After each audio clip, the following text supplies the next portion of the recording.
Today we have so many venerable monks from Sri Lanka and from Singapore, and some are there still. Yesterday we had only 2 monks. This morning suddenly increased up to 11. Here in this temple, monks are just like high tide and low tide, Suddenly increase and suddenly disappear.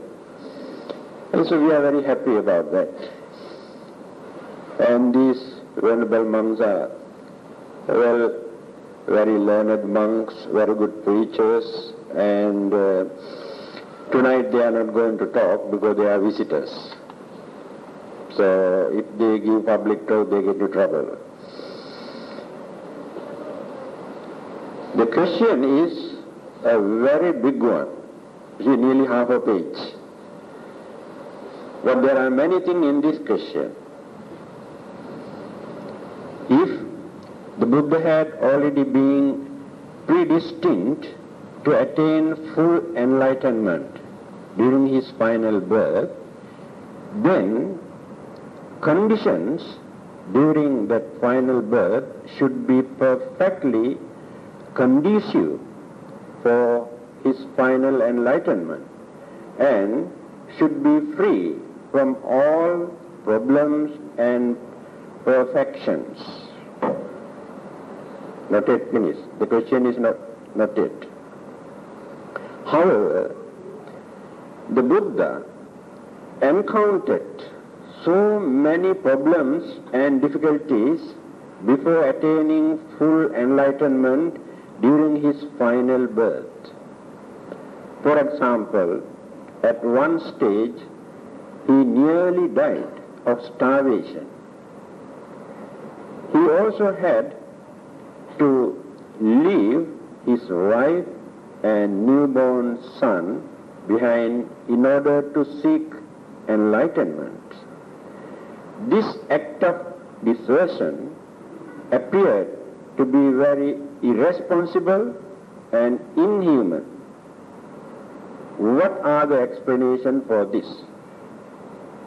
Furthermore, if this human work is so unsatisfactory, why then had the Buddha to be born as a human? Why could not he? I think there's a spelling mistake here.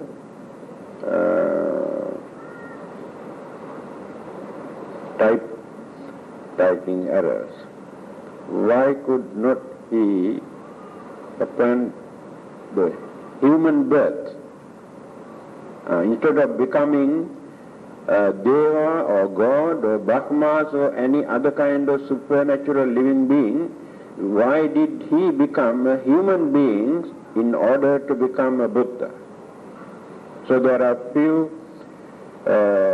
questions within this one question.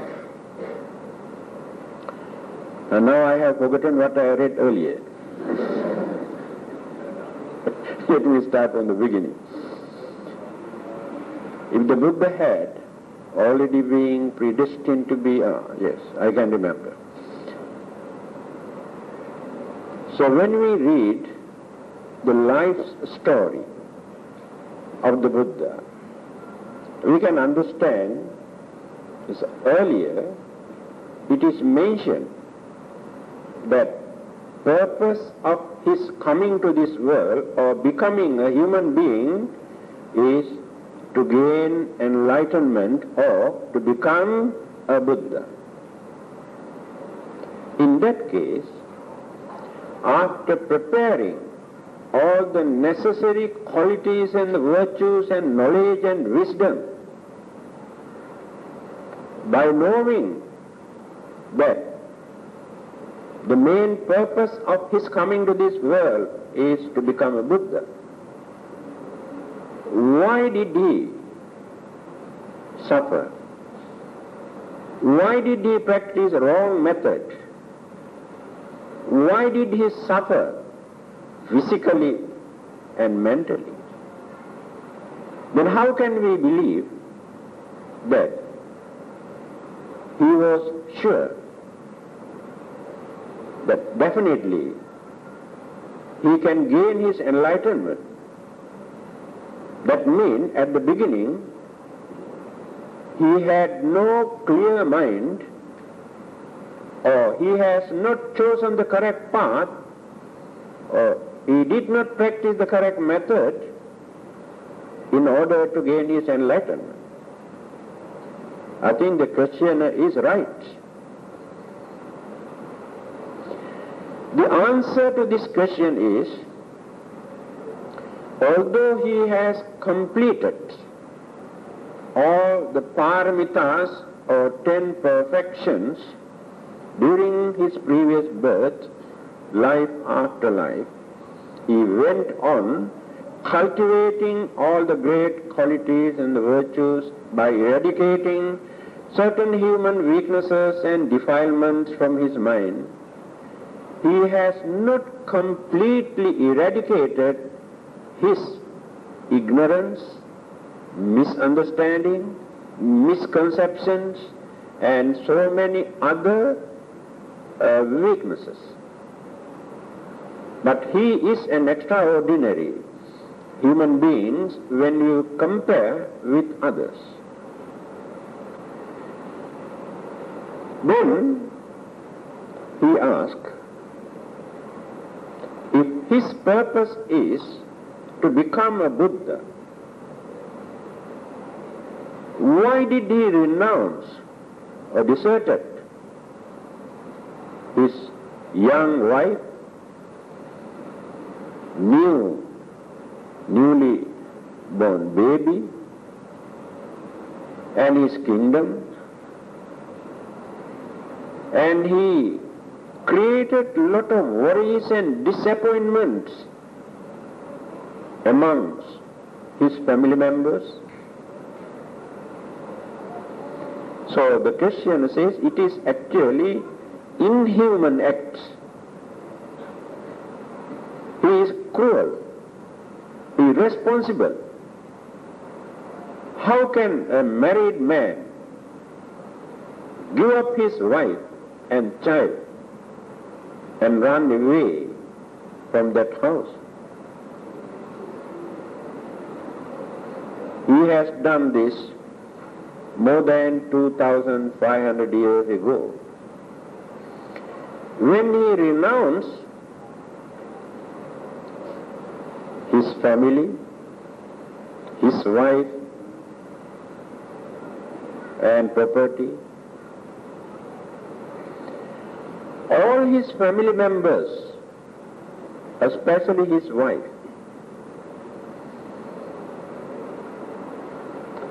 thought, it is my duty to fulfill his wish. I must give my full support. So she also decided to follow the same way of life, having heard that her husband, Prince Siddhartha, was leading a very simple life. When she heard that he does not take 3 meals a day, she also gave up 1 meal in honor of him.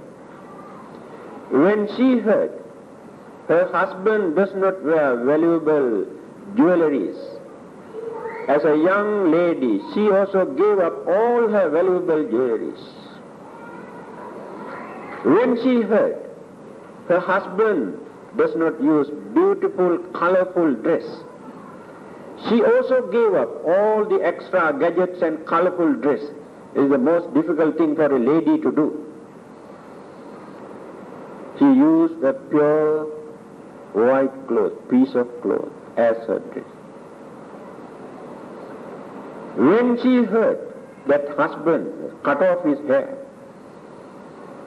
she also did the same thing.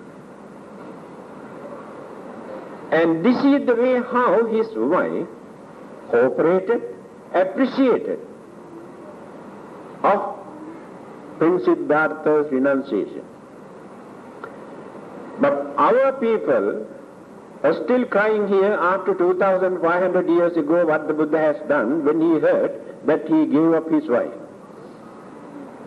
But his wife did not do that. Here clearly shows our mentality.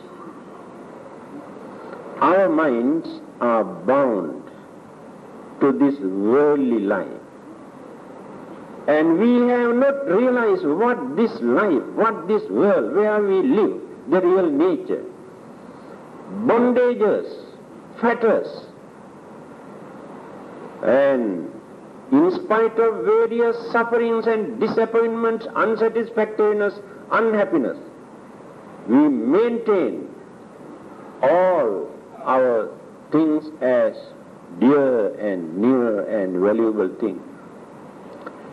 Assume Prince Siddhartha did not renounce worldly life, remained in the palace just to look after his wife and children and kingdom.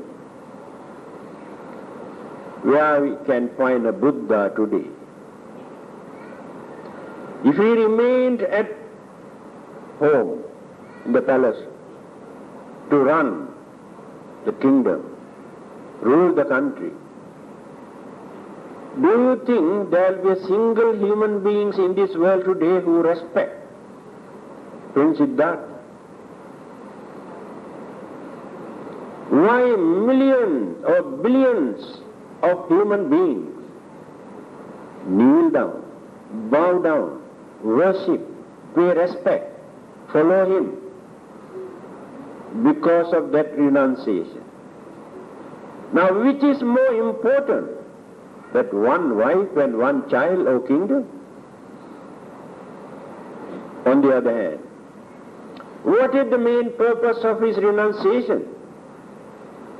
Did he renounce for his own happiness, own freedom, or to gain his own salvation? No. He has done this for the sake of others. Married life was not a burden to him. He too had the same love, same attachment toward his wife and child as you have towards your wife and children. He never had any misunderstanding with his wife, but he had the courage to detach, to cut off the bondages by knowing worldly attachment is the main cause of all our problems and sufferings and unsatisfactoriness. To point out, to teach us the correct path. If you don't like to suffer anymore, he has shown the path. If you like to suffer, you can develop your attachment, your craving, your desire, your selfishness. When the troubles and problems and difficulties come to you, you should not cry, you should not worry, you should not grumble. Then where is the remedy? Then why do you grumble? Why do you cry when there are problems?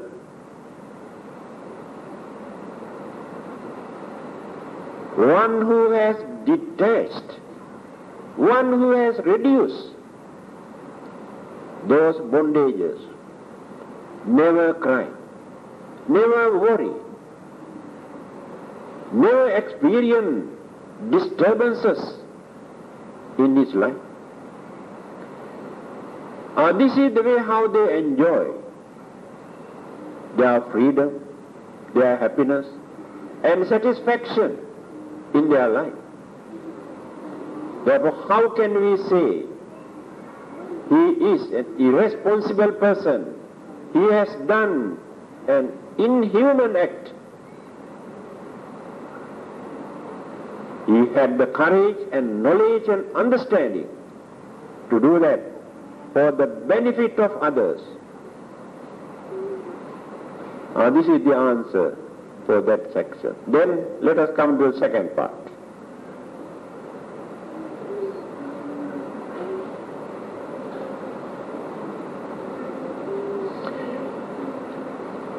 Still I did not answer why he has adopted a wrong method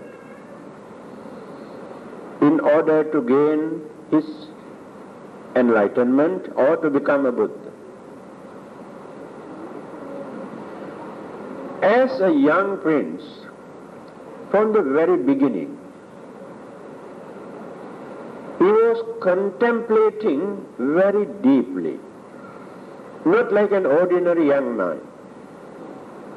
He was thinking very deeply, while enjoying all the pleasures, worldly pleasures. He was contemplating very deeply. I think you can remember the incident took place one day in his garden, I have told you. When he was sitting in the garden, he saw a snake. Suddenly came and tried to catch frogs or lizard. After catching this lizard, he noticed the lizard or the frog is trying to escape, and the snake is trying to swallow. When this battle is going on, suddenly a huge bird came down and taken away the snake, and the frog is in the mouth. Then, having seen this incident, started to think, oh, this is the nature of existence. Every living being here in this world, whether in the water or on the land, big one tried to catch the small one. A small one tried to escape. Big one tried to catch. This battle continues forever as long as existence takes place in any form. What is the nature of this existence? Where is the happiness? Why should they suffer like this? Why should they struggle for their survival? If there is anybody who is responsible for this creation, is there any meaning of creating all these living beings to suffer forever like this? A struggle forever for their living?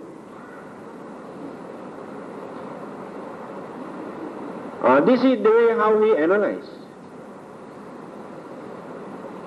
There must be something secret, unknown, not discovered by any religious teacher in this country. Therefore, I must use my effort, my knowledge, to find out why this suffering. Why should we suffer? Is there any remedy to get rid of this eternal suffering? Now let us take our life from our birth up to the last breath. What kind of suffering, fear, suspicion, unhappiness, disappointment we have to experience. In fact, we have no time to experience happiness. All the while, we are experiencing fear. Whenever we talk, we complain, we grumble, we criticize, we accuse. The whole world is a battlefield. Humans and humans, animals and animals, humans and animals, and humans and ghosts and spirits and devils and devils. It is a big battle, the whole universe. Do you analyze in this way? So every second you are trying to escape from your death. That is what you are doing. Where is enjoyment? Can you single out? Can you point out any particular thing that you enjoy in your life? Taking food you regard as an enjoyment. My dear friend, it is not an enjoyment. You are taking a medicine for your sickness. Hunger is a sickness. Thirst is a sickness.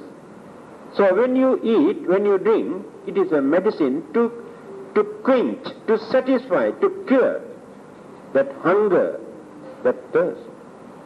But is there any permanent cure?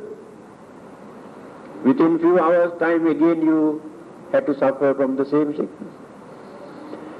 So do you think it is an enjoyment? In fact, any kinds of pleasure that you experience as worldly pleasure is just like eating hot potatoes. You know how you feel when you put very big potatoes, hot one in your mouth, how you chew and how you try to swallow, and how you open your mouth, how you grumble. All your pleasures that you are experiencing in this world exactly like this. There is something for you to grumble. There is something for you to complain and cry and accuse in your enjoyment. You try to escape from your sicknesses throughout your life. You try to escape from your old age. You try to escape from animals and snakes and mosquitoes and white ants and flies. You try to escape from your enemies and gangsters and thieves and terrorists. You try to escape from devils and ghosts and evil spirits. You try to escape from wind and heat and water. You try to escape from everything, but still you cannot escape. One day you have to surrender. That is why I told you it is a big battle. By realizing this nature, the Buddha wanted to find out whether there is any solution, remedy, to see the end of this eternal suffering. That is why he renounced. Then, I told you, still his mind is not completely pure. Certain illusions, delusions, hallucinations, misunderstanding, ignorance remain. That is why his religious teachers misled him, taught him the wrong method. He practiced for 6 years. But he realized this is not the correct method. Then gave up. At that time in India, there were more than 62 religious cults and creeds. He has studied various philosophies, religious practices, belief, he could not satisfy. He knew absolute truth, but the ultimate truth is not there. That is why he decided to find out. So he had to work hard. So during that period, he followed various methods because he was not sure. So until he could gain a clear vision or correct views and understanding correct method, or by following the correct method that he has chosen, he gained his enlightenment. Once another section.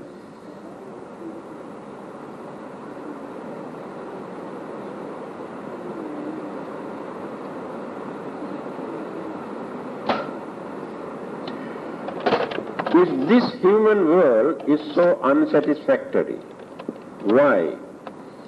Then the question is, the Buddha, he himself has pointed out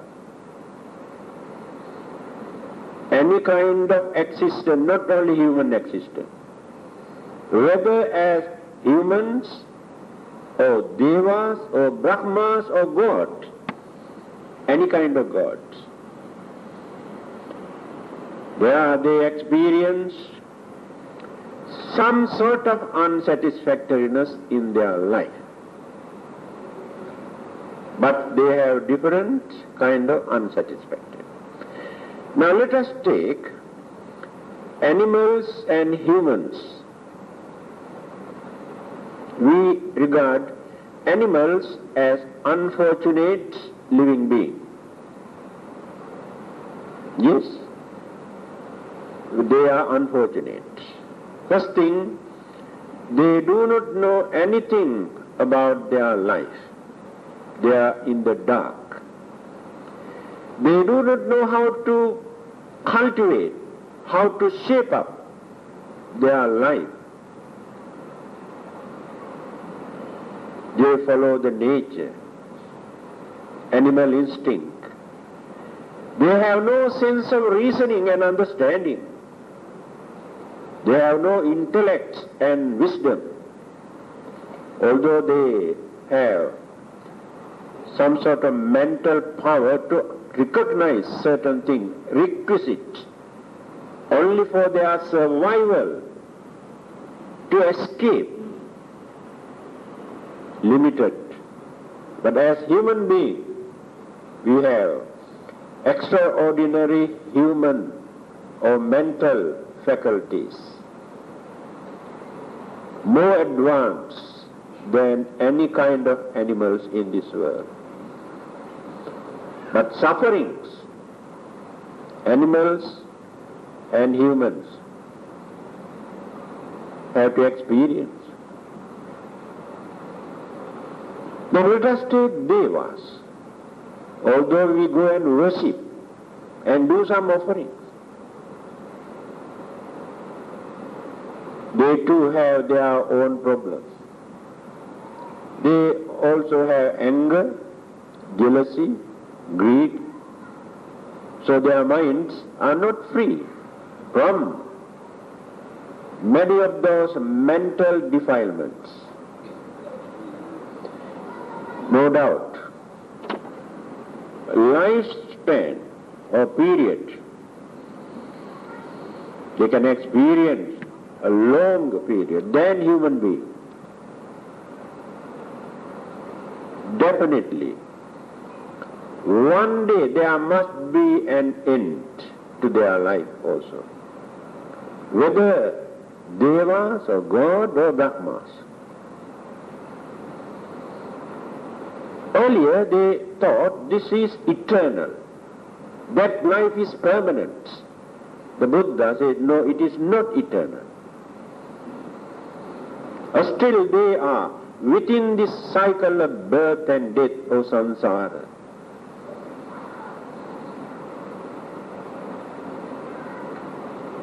ones who enjoyed their life as devas or brahmas, after spending their lifespan, rebirth can take place again as an animal. If there are no more good karma in their storehouse of consciousness to condition a favorable existence again, nobody knows the fate of that life.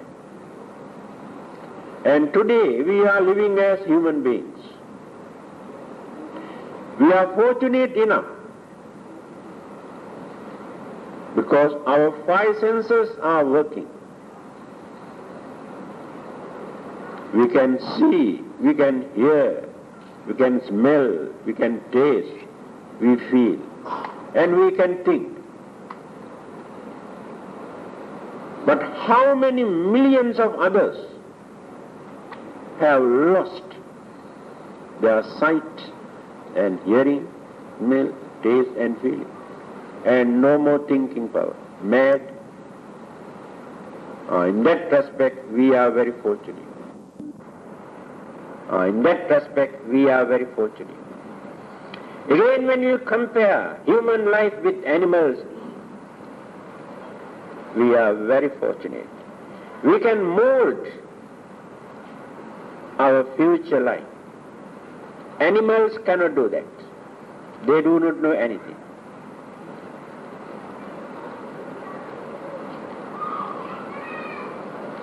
Again, when you compare, in certain other countries, millions of human beings are dying, starving, without food, without shelter, without even a piece of cloth, without medicine. Your life is very, very fortunate.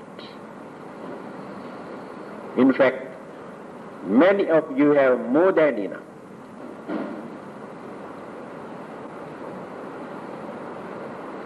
You do not appreciate this unless you get into their shoes.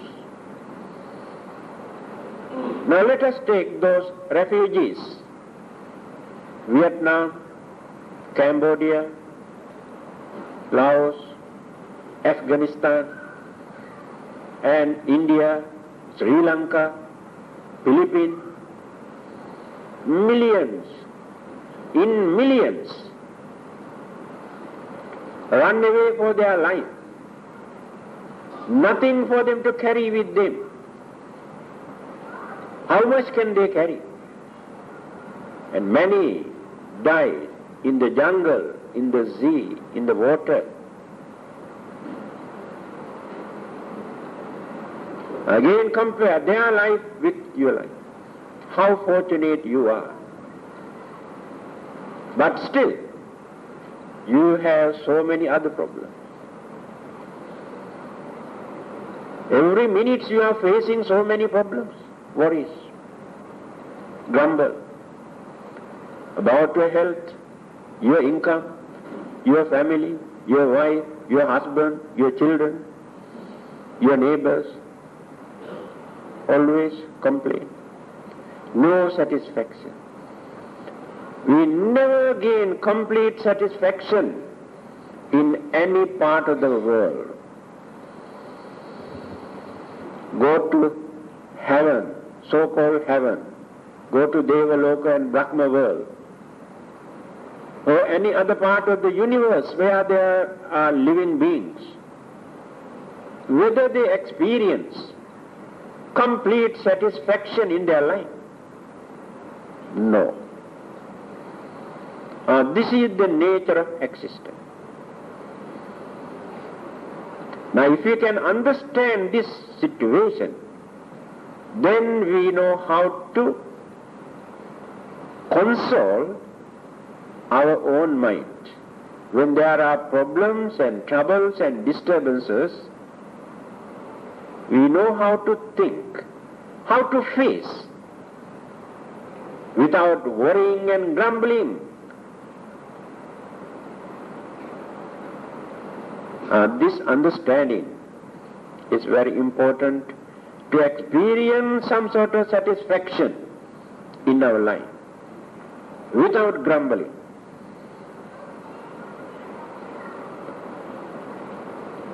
So the existence as human beings is very fortunate. His question is, why is it necessary for a person to become a human being in order to become a Buddha? Why a God cannot become a Buddha, a Brahma, or any other supernatural living beings cannot become a Buddha? The answer was given by the Buddha. I think you have heard.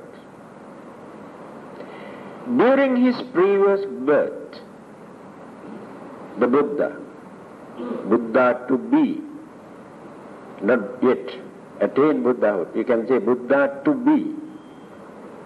During his previous birth, where was he? In Malaysia, isn't it? Where was he? In China. Cannot remember. In where? Not sure. In one of the Devaloka, we call it heaven, one of the heavens, Devaloka.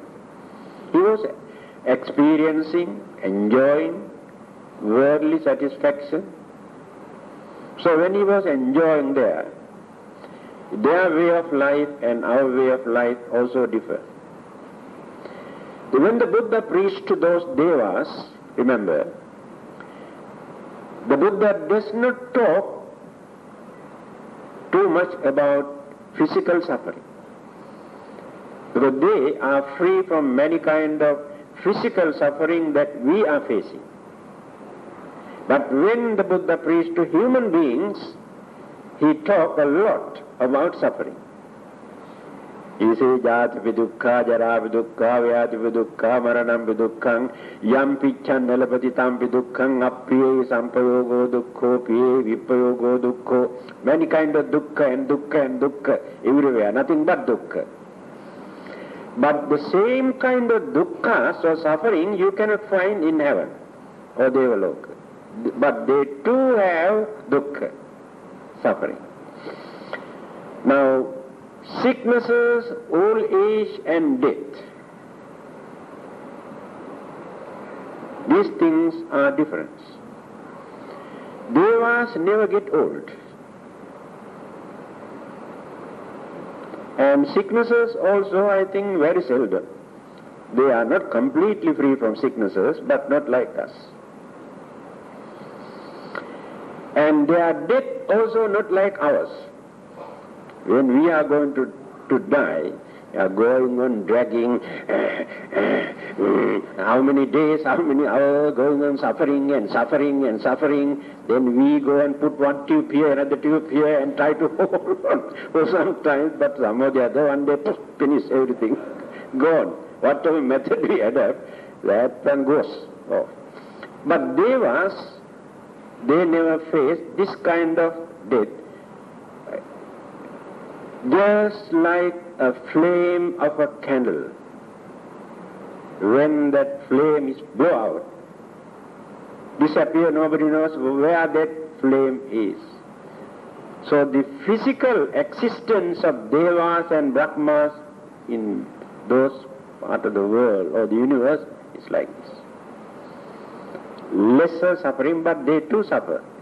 Mentally, when you go to Brahma world, higher than Devaloka, there are worries and burdens and disturbances and craze for worldly pleasures, not like ours.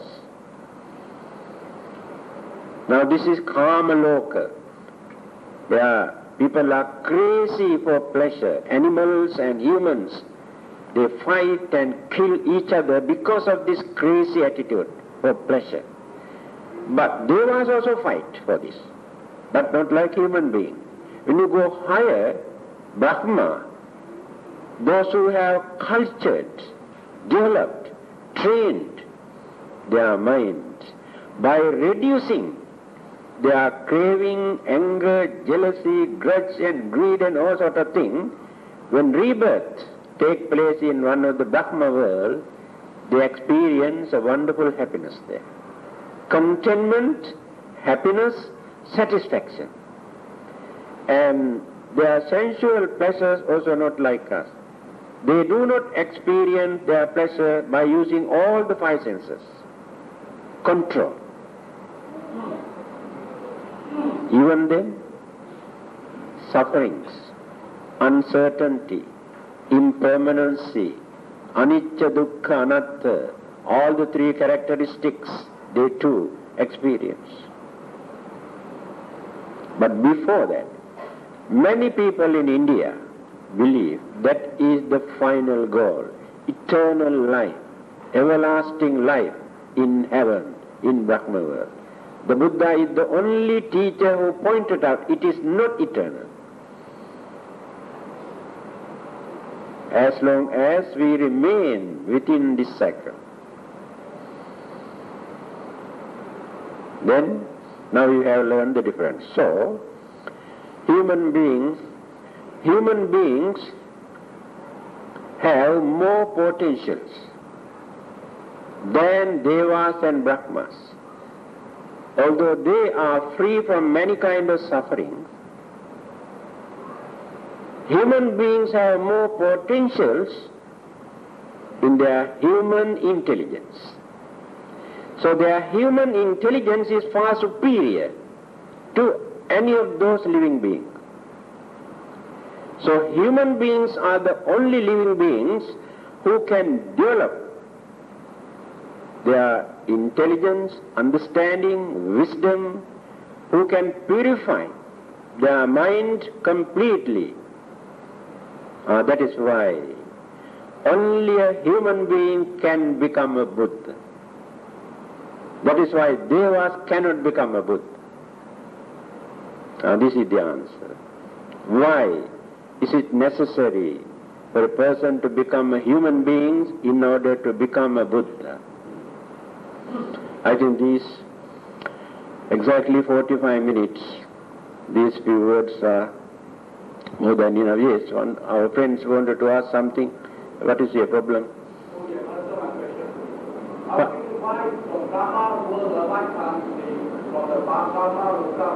Very good. Very good. So, can you spend 5 minutes more if there are any other questions?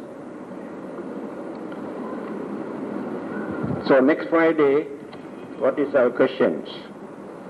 I also cannot remember. Very long, how to read, I don't know. See one question. But there are so many things to discuss. Anyway, so next Friday also our usual discussion. So can I stop here?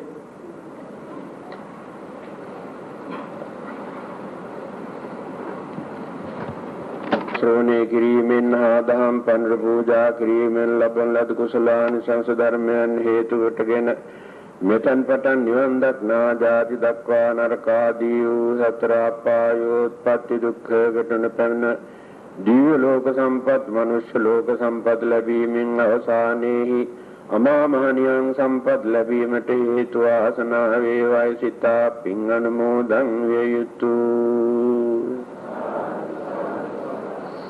බුද්ධ පූජා පැවැත්වීමෙන් ධර්ම ශ්‍රවණය කිරීමෙන් දහම් පඬුරු පූජා කිරීමෙන් ලබන ලද්දා වූ සකල කුසල පුණ්‍ය සම්භාර ධර්මයෝ තුමෝ ප්‍රථම කොට ලෝක සංරක්ෂණය කරන්නා වූ ඉන්ද්‍රෝපේන්ද්‍ර චන්ද්‍රසේඛර ප්‍රජාපති ආදී සමස්ත අමරේන්ද්‍රයන් විසින් අනුමෝදන් වනු ලබත්වා ප්‍රථම පුණ්‍යානුමෝදනාවෙන් අධිකතර චිත්ත සන්තෝෂ භාවයට පැමිණියා වූ එම දෙවියන්ගේ දේවානුභාව බලයෙන් හා ශ්‍රීමත් බුද්ධාදී රත්නත්‍රයානුභාව බලයද කරන කොටගෙන මෙබඳු නිසල බල කුසල කාමී සකල ශ්‍රද්ධාවන්ත සත්පුරුෂාදීන්ට ඉහාත්ම භාවයෙන් වන්නා වූ සකලාන්තරාය සර්වෝපද්‍රවයන් හිරුදුතු ගහඳුරක්යෙන් විහත විද්වංසනය කරනු ලබත්වා තවද මේ පින්වතුන්ගේ නමින් නැතිමිය පරලොව ගියා වූ මව්පිය ගුරුවරාදී යම් කිසි ඥාතිවරයෙක් පින් බලාපොරොත්තු වන අභව්‍ය ස්ථාන දුක්ඛයකට පැමිණ කර්මප්‍රත්‍ය වශයෙන් දුක් අනුභව කෙරෙත්නම් මෙම පින් අනුමෝදන් වීමෙන් එයින් මිදී සුගති ස්වර්ග සංඛ්‍යාත යහපත් දිව්‍ය සම්පත්තියටද පැමිණෙත්වා මේ සෑම දෙනමත් මෙතෙන් පටන් පරම රමණීය වූ තුන් නිවන් සිරි ලබනා තාක්කල් තුරා අවීචි ලෝකාන්තරිකාදී අතර නොපැතිර නිතර දුක් දෙන සතර අපායෝත්පත්ති දුකකට කිසිම කාලයකවත් නොපැමිණ මේ මනුෂ්‍ය ලෝකයට වඩා අග්‍ර පැවතුම් ඇති චාතුරු මහාරාධිකාදී සදිව්‍ය ලෝකයන්හි විවිධ විචිත්‍ර චිත්‍ර කර්මාන්තෝජ්වලිත නීකමාලකෝපශෝභිත සුන්දරතර ස්වර්ණමණි මන්දිරාදීහි ධීර වීර වික්‍රමාන්විත වූ සක්‍රාදී සියලුම සදිව්‍ය ශ්‍රී සම්පත් වලදා නැවත මේ මිනිස් ලොව උපදනා කල්හි නොපිරිහෙන ලද්දා වූ සියලුම භවභෝගයත ඉතුරු ධන සේනා සම්පත් ආදිය ලදින් ලද සම්පත් කෙරෙහි කිසිත් මසුරු චේතනාවක් නොමැතිව දාන ආදී නොයෙකුත් සුචරිත ධර්මයන් පුරුදු පුහුණු කරමින් සතර සැරිසරා වාසය කරන කල්හි ඉසුරු බර කරන කොටගෙන සුරපුරින් බට භාගයක් මෙන් බබලන परम रमणीय केतुमती नम उत्तम राजधानी संजात नागश्री बोधिन्द्रुम राजया खरायलब सपरिवार मार पराजय कोट लोतुरा बुद्ध राज्यत तमिन वदारनु लबन्नावु कल्याण मित्र मैत्रेय बुදුරජාණන් වහන්සේ දැකීමෙන් හා උන්වහන්සේ විසින් සකල ජන හෘදයානන්ද කොට අපරිමිත සර්වඥ ගුණ බහා මුළු ලොව ප්‍රකම්පිත කරමින් දේශනා කර වදාරනු ලබන්නා වූ දුක්ඛ සමුදය නිරෝධ මාර්ග සංඛ්‍යාත චතුරතර චතුරාර්ය සත්‍ය මිහිරි ශ්‍රී සද්ධර්ම දේශනාවත්තා එම දේශනාවසානයේ සෝවාන් සතරදාගාමි අනාගාමි අරහත් ඥාන සතර මඟ සතර ඵලයන්ත පැමිණීමෙන් කෙලවර නිත්‍ය මංගල පරම සුන්දර අතිශාන්ත සුඛ ප්‍රණීත ප්‍රවරතර අංග උතුම් අමෘත මහා නිර්වාණ සම්පත් ලබන්ත මෙම පුණ්‍ය කර්මයෙහි නියුක්ත දායක කාරකාදී මේ සියලු දෙනාටම හේතු වාසනා වේවයි සිතා චිත්ත ප්‍රීතියෙන් යුක්තව සාදරයෙන් පින් අනුමෝදන් විය යුතුය. බුද්ධ පූජා පැවැත්වීමෙන් ධර්ම ශ්‍රවණය කිරීමෙන් දහම් පඬුරු පූජා කිරීමෙන් ලබන ලද්දා වූ සකල කුසල පුණ්‍ය සම්භාර ධර්මයෝ තුමෝ ප්‍රථම කොට ලෝක සංරක්ෂණය කරන්නා වූ ඉන්ද්‍රෝපේන්ද්‍ර චන්ද්‍රසේඛර ප්‍රජාපති ආදී සමස්ත අමරේන්ද්‍රයන් විසින් අනුමෝදන් වනු ලබස්වා ප්‍රථම පුණ්‍යානුමෝදනාවෙන් අධිකතර චිත්ත සන්තෝෂ භාවයට පැමිණියා වූ එම දෙවියන්ගේ දේවානුභාව බලයෙන් ශ්‍රීමත් බුද්ධාදී රත්නත්‍රයානුභාව බලයද කරන කොටගෙන මෙබඳු නිසල බල කුසල කාමී සකල ශ්‍රද්ධාවන්ත සත්පුරුෂ ආදීන්ට ඉහාත්ම භාවයෙන් වන්නා වූ සකලාන්තරාය සර්වෝපද්‍රවයන් හිරුදුතු ගහඳුරක්සෙන් විහත විද්ධංසනය කරනු ලබත්වා තවද මේ පින්වතුන්ගේ නමින් නැසීමිය පරලොව ගියා වූ මව්පිය ගුරුවරාදී යම් කිසි ඥාතිවරයෙක් පින් බලාපොරොත්තු වන අභව්‍ය ස්ථාන දුක්ඛයකට පැමිණ කර්ම ප්‍රත්‍ය වශයෙන් දුක් අනුභව කෙරෙත්නම් මෙම පින් අනුමෝදන් වීමෙන් එයින් මිදී සුගති ස්වර්ග සංඛ්‍යාත යහපත් දිව්‍ය සම්පත්තියටද පැමිණෙත්වා මේ සෑම දිනමත් මෙතෙන් පටන් පරම රමණීය වූ තුන් නිවන් සිරි ලබනා තාකල් තුරා අවීචි ලෝකාන්තරිකාදී අතර නොත සිර නිතර දුක් දෙන සතර අපායෝත්පත්ති දුකකට කිසිම කාලයකවත් නොපැමිණ මේ මනුෂ්‍ය ලෝකයට වඩා අග්‍ර පැවතුම් ඇති චාතුර් මහාරාධිකාදී සදිව්‍ය ලෝකයන්හි විවිධ විචිත්‍ර චිත්‍ර කර්මාන්තෝජ්වලිත නීකමාල කෝපසෝභිත සුන්දරතර ස්වර්ණමණි මන්දිරාදීහි ධීර වීර වික්‍රමාන්විත වූ සක්‍රාදී සියලුම සදිව්‍ය ශ්‍රී සම්පත් වළඳා නැවත මේ මිනිස් ලොව උපදනා කල්හි නොපිරිහෙන ලද්දා වූ සියලුම භවභෝගයක ඉතුරු ධන සේනා සම්පත් ආදිය ලදින් ලද සම්පත් කෙරෙහි කිසිත් මසුරු චේතනාවක් නොමැතිව දාන ආදී නොයෙකුත් සුචරිත ධර්මයන් පුරුදු පුහුණු කරමින් සතර සැරිසරා වාසය කරන කල්හි ඉසුරු බර කරන කොටගෙන සුරපුරින් බත භාගයක් මෙන් බබලන परम रमणीय वो केतुमती नम उत्तम राजधानी संजातव नागश्री बोधिन्द्रुम राजया खरायलब सपरिवार मार पराजय कोट लोतुरा बुद्ध राज्यයට තනිනවදාරනු ලබන්නාවු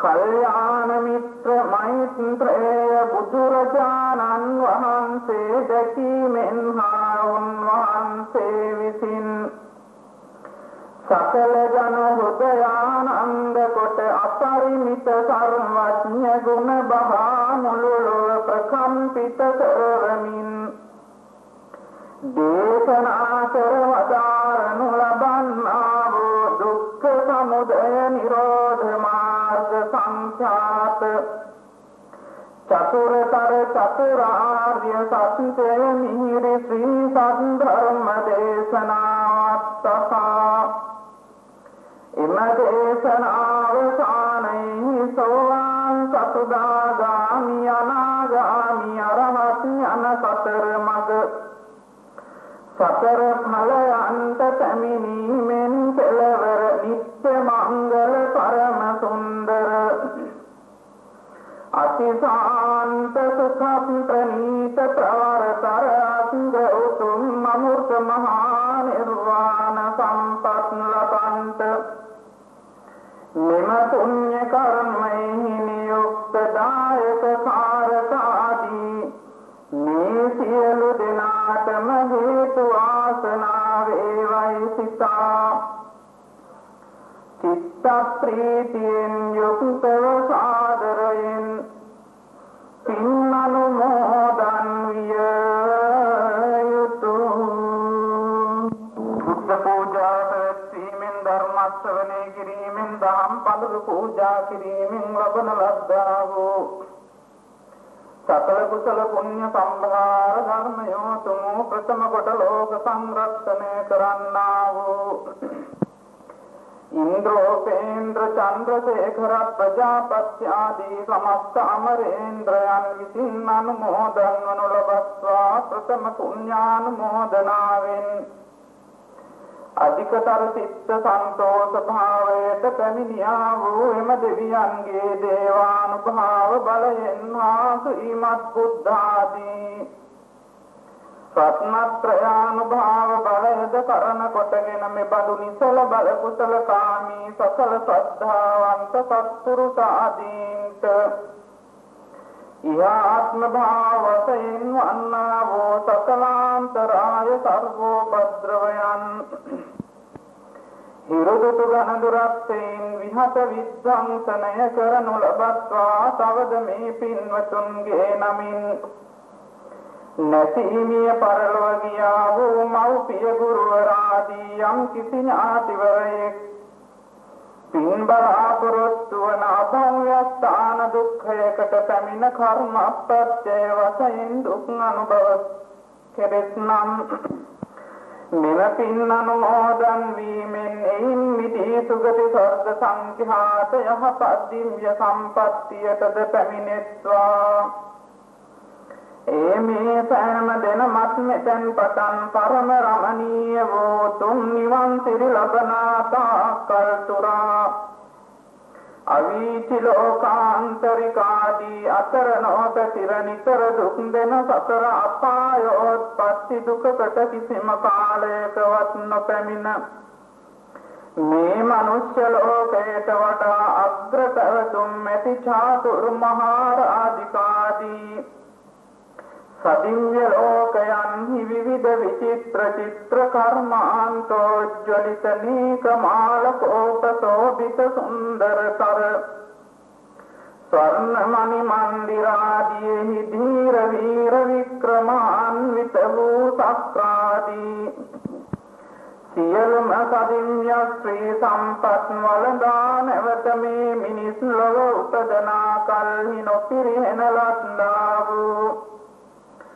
සියලුම භවභෝගයත ඉතුරු ධන සේනා සම්පත් ආදිය ලදින් ලද සම්පත් කෙරෙහි කිසිත් මසුරු චේතනාවක් නොමැතිව දාන ආදී නොයෙකුත් සුචරිත ධර්මයන් පුරුදු පුහුණු කරමින් සතර සැරිසරා වාසය කරන කල්හි ඉසුරු බර කරන කොටගෙන සුර පුරින් බත භාගයක් මෙන් බබලන පරම රමණීය වූ කේතුමති නම් උත්තම රාජධානියෙහි සංජාතව නාගශ්‍රී බෝධින්ද්‍රම රාජයා කරායලඹ සපරිවාර මාර පරාජය කොට ලෝතුරා බුද්ධ රාජ්‍යයට පැමිණවදාරනු ලබන්නා වූ කල්යාණ මිත්‍ර මෛත්‍රේය බුදුරජාණන් වහන්සේ දැකීමෙන් හා උන්වහන්සේ විසින් සකල ජන හෘදයානන්ද කොට අපරිමිත සර්වඥ ගුණ බහා මුළු ලොව ප්‍රකම්පිත කරවමින් දේශනා කරවදාරනු ලබන්නා වූ දුක්ඛ සමුදය නිරෝධ මාර්ග සංඛ්‍යාත චතුරතර චතුරාර්ය සත්‍ය මිහිරි ශ්‍රී සද්ධර්ම දේශනාවත්තා එම දේශනාවසානයේ සෝවාන් සතරදාගාමි අනාගාමි අරහත් යන සතර මග සතර ඵලයන්ට පැමිණීමෙන් කෙලවර නිත්‍ය මංගල පරම සුන්දර අතිශාන්ත සුඛ ප්‍රණීත ප්‍රවරතර අංග උතුම් අමෘත මහා නිර්වාණ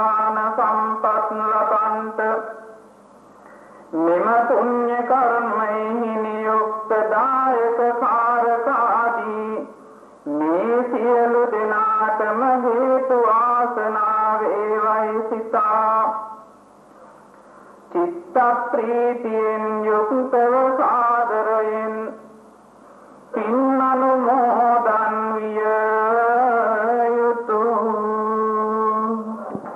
බුද්ධ පූජා පැවැත්වීමෙන් ධර්ම ශ්‍රවණය කිරීමෙන් දහම් පඬුරු පූජා කිරීමෙන් ලබන ලද්දා වූ සකල කුසල පුණ්‍ය සම්භාර ධර්මයෝ තුමෝ ප්‍රථම කොට ලෝක සංරක්ෂණය කරන්නා වූ ඉන්ද්‍රෝපේන්ද්‍ර චන්ද්‍රසේඛර ප්‍රජාපති ආදී සමස්ත අමරේන්ද්‍රයන් විසින් අනුමෝදන් වනු ලබත්වා ප්‍රථම පුණ්‍යානුමෝදනාවෙන් අධිකතර චිත්ත සන්තෝෂ භාවයට පැමිණියා වූ එම දෙවියන්ගේ දේවානුභාව බලයෙන් ශ්‍රීමත් බුද්ධාදී රත්නත්‍රයානුභාව බලයද කරන කොටගෙන මෙබඳු නිසල බල කුසල කාමී සකල ශ්‍රද්ධාවන්ත සත්පුරුෂාදීන්ට ඉහාත්ම භාවයෙන් වන්නා වූ සකලාන්තරාය සර්වෝපද්‍රවයන් හිරුදුතු ගණදුරක්තයෙන් විහත විද්ධංසනය කරනු ලබත්වා සවද මේ පින්වතුන්ගේ නමින් නැසීමිය පරලොව ගියා වූ මව්පිය ගුරුවරාදී යම් කිසි ඥාතිවරයෙක් පින් බලාපොරොත්තු වන අභව්‍ය ස්ථාන දුක්ඛයකට පැමිණ කර්ම ප්‍රත්‍ය වශයෙන් දුක් අනුභව කෙරෙත්නම් මෙම පින් අනුමෝදන් වීමෙන් එයින් මිදී සුගති ස්වර්ග සංඛ්‍යාත යහපත් දිව්‍ය සම්පත්තියටද පැමිණෙත්වා. මේ සෑම දෙනමත් මෙතෙන් පටන් පරම රමණීය වූ තුන් නිවන් සිරි ලබනා තාක්කල් තුරා අවීචි ලෝකාන්තරිකාදී අතර නොත චිර නිතර දුක් දෙන සතර අපායෝත්පත්ති දුකකට කිසිම කාලයකවත් නොපැමිණ